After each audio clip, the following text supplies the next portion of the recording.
Ay, boss, shoutout. Sinakit namin na kay Kapitana. Request pa lang po, wala pa po siyang ordinance. Kumbaga kahit pa paano sir, may consideration kasi nag-request na kami ng one side parking. May ordinansa po tayong sinusunod mo. Ibig sabihin po, wala pa rin po siyang ordinance. Ang ano namin yung may 5 minutes. Yung ano po yun ma'am, sa towing po yun ma'am. Pero matitikitan pa rin po kayo. Kasi naka-obstruct po kayo sa alsada. Kahit hindi naman ito mabuhay late? Yes po, sa local government po kami. Sir, wala na ba? Sa local government po kami na mapakalabo naman ang usapan na to. Hintay mo kami matapos. Kung umalis kami ito, reklamo kami lahat. Yung sa mga suburban na yun, kukunin nila yun, pati yung mga yun. Ba't inuna kami? Kasi dami-daming sasakyan Dito po nanggaling. Dito po nanggaling. Ayun, nandun dapat yung mga nauna. Ayun, tinikitan po lahat yan. Ba't dapat pinapatikitan ko yung sa akin? Mayayaman yan. Hindi mga may driver na kanina pa kasi Kaya yan. ng DBTK yan. Pero tingnan natin kumayan yung mga yan. Oo naman.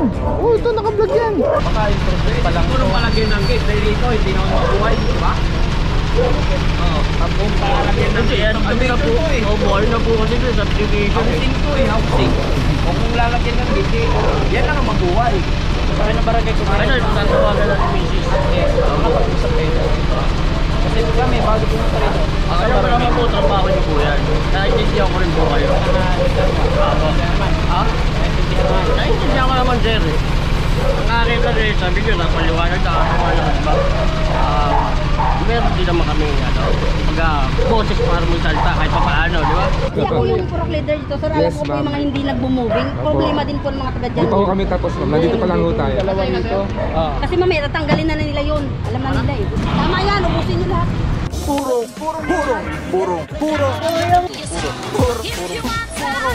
Pagmamahal. Purong pagmamahal.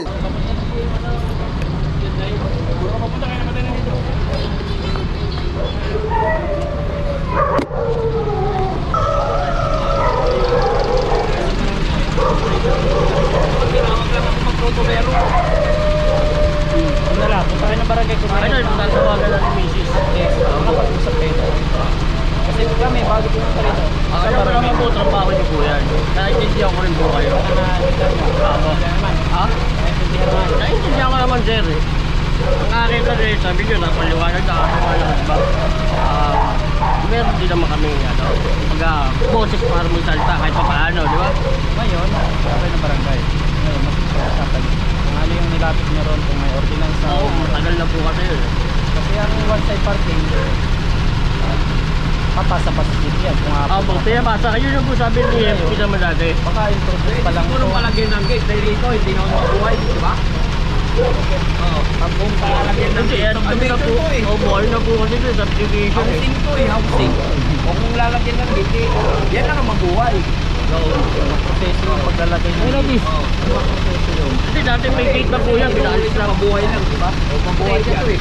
Para sa update na kalsada ng QC, please like and follow Traffic and Transport Management Department. Ito hindi ko. Boss, pagka yung nakita niyo yung sidewalk, ganyan yung itsura, public po yan, government. Pag may design na ganyan, QC po ang nagpapagawa niyo.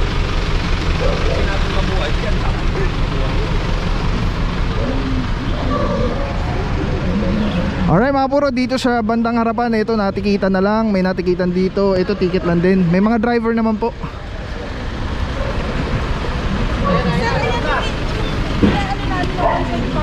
Ay boss, shoutout. Sinakit namin na kay Kapitana. Request pa lang po, wala pa po siyang Kumbaga ordinance. kahit pa paano sir, may consideration ordinansa kasi po. nag-request na kami ng one side May parking. ordinansa po tayong sinusunod mo. Ibig sabihin po, wala pa rin po siyang Ang ordinance. ano namin yung may 5 minutes. Yung ano po yun ma'am, sa towing po yun ma'am. Pero matitikitan pa rin po kayo. Kasi naka-obstruct po kayo sa alsada. Kahit hindi naman ito mabuhay late? Yes po, sa local government po kami. Wala na ba? Sa local government po kami na Mapakalabo naman ang usapan na to. Alright mga puro, meron lang pinapakita si madam na request, hindi pa siya approved, hindi pa siya ordinance. At sinubmit daw po nila yan sa kay Cap. At yun nga, tulad na sabi ni Officer Parama, team leader natin today, hindi pa siya ordinansa, hindi pa siya approved. Kaya yung guide po natin na si admin, andito yung reklamo, as per kay admin, wala pong one side parking dito sa area. So both sides bawal. Alright, yan mga puro. At Update lang tayo banda dulo mga puro. Ito na, natow na po dito yung dalawa. Again 5 minutes po yan, naurasan po yan. At natikita na po ng MMDA. Meron na po siyang reference number na itawag na yan sa opisina. Yung dalawa dito, yun po yung natow dahil wala pong mga driver na lumalabas. Unlike po dito, lahat dito naman may mga driver naman lahat na lumabas. Kaya po ticket-ticket na lang po sila. Gemma, kapit bahay mo. Oo. Ano pwede namin gawin? Oo. Oo.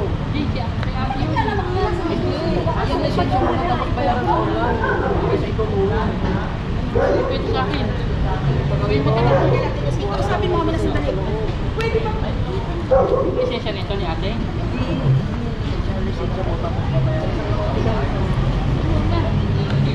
Oo, lisensya ko. Hindi po sa lumabas.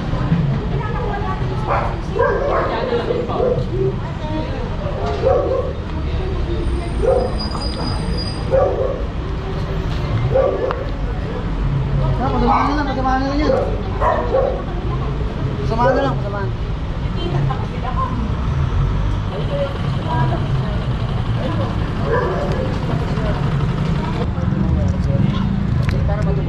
Oo, dun din sa opisina. Ganun din. Hindi rin pwedeng magawa ng pakonselo, sir. Doon, siguro makiusap ka na lang doon. Opisina. Nakita mo nung kanina, nag-iusap ako. Oo. Halika, tuturo ko sa'yo. Hindi, nakita ko na kanina pa na-cover yan boss eh. Pati yun sa mga suburban na yun, kukunin nila yun, pati yung mga yun. Ngayon boss, ang problema kasi dito, ubos na yung tow truck.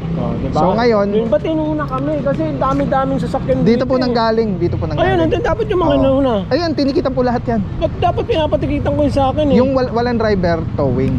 Wala po kasi kayo within 5 Lumabas minutes. na ako kanina. Hindi, yung oras nga po, lumagpas na. Ngayon yung mga nandyan po yan, titikitan din po yan. Paano yung mga nandun? Titikitan din po yan. Kaya nauna lang dito kasi dito kami nanggaling po.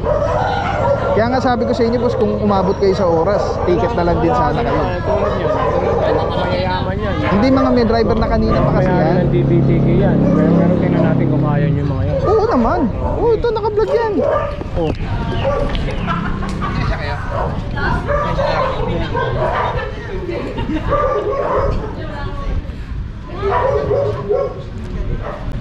Alright mga puro, dito banda sa bungad, puro ticket-ticket lang. May mga driver naman po ano. Yun lang talaga doon sa loob yung inaabot talaga ng 5 minutes. Walang driver na lambas. Dito na siya na. Alright mga puro, papaticket na lang po. At ticket na lang po to. Alright, ticket-ticket na lang. Hintayin mo kami matapos. Kung umalis kami nito, reklamo kami lahat. Salamat sir, salamat. Kasi di ko talaga kaya ng katawan namin na hati. Hindi ko kami pwede mag-iwanan sa isang lugar lang ko kami. Upo muna kami, gagalaw at gagalaw.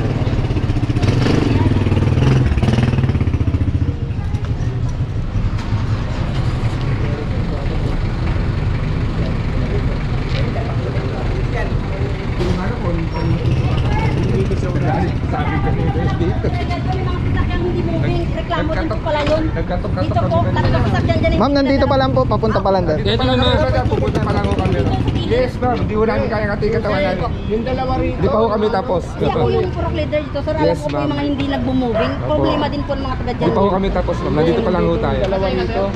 Kasi mamaya, tatanggalin na nila yun. Alam na nila eh. Pagkatapos lang ho tayo. Yung dalawa dyan. Ayun po, yung pink din. Hindi niya nabumoving. Tama yan, ubusin niyo lahat. Kasi sakit sa ulo ko rin yan eh. At least, hindi nila kusihin. Kasi natanong ko kanina yung isa. Purok leader po kayo dito, Ako madam. leader dito kasi ang nagreklamo sir dito. So alam niyo pong walang one side parking dito? Kasi sir, ang mga taga dyan, sariling parkingan talaga kasi malaki Ito, alagarit pa nga sa akin, hinahanap ko si Tol kanina eh. Tagal-tagal na namin. Hindi mo kasi na ano, customer mo yung pumasok ko naman na hindi mo. Papatanggal mo kay, ano, hindi yung isang coach yung mayabang daw sabi ni ano kasi. Yung ginam daw customer. Tatanggal So madam, alam niyo walang one side parking dito? Ito sir talaga ang may papel na to, kaya lang hindi lang naipasa recap sa ano. May request lang, may request. Kaya hindi pa approve. O dapat antayin niyo po muna para sure na hindi siya maalinlangan. Nakapark pwede Dito rito. lahat. Wala, request pa lang, pinakita na yung papel. Hindi pa approve. Ang problema kasi sir, dito pag tuwing hapon, clinic yan, clinic doon. Yung papel niyo po, hindi pa na-approve. Hindi pa po. Hindi yata nailapad.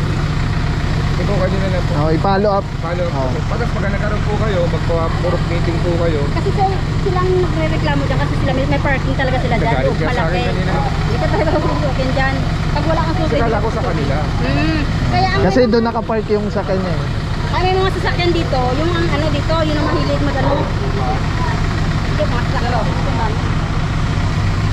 Iubos niyo sir, yung mga hindi ginagalaw doon. Sige. Opo.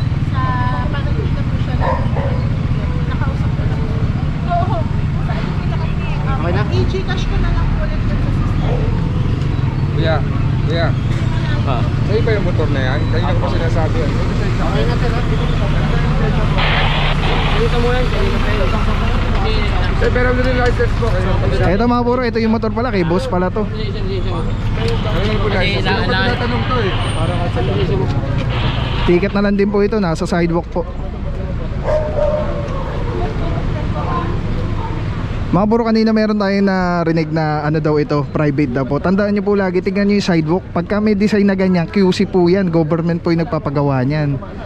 Tas may pulang ganun, ano po yan, hindi po private to. Pag private po ito, malamang ginaitan na po talaga ito. Kasi parang gusto sana nila gaitan yung ano, yung lugar. Hindi, kanina ka pa eh. nagtingin ako sa akin. Basta mapinit naman agad dito mapapa. Hindi naman po Okay na po sir ah. Okay mga puro, ito natikita na, ticket lang. Ito tinitikita na ni Officer Mentera.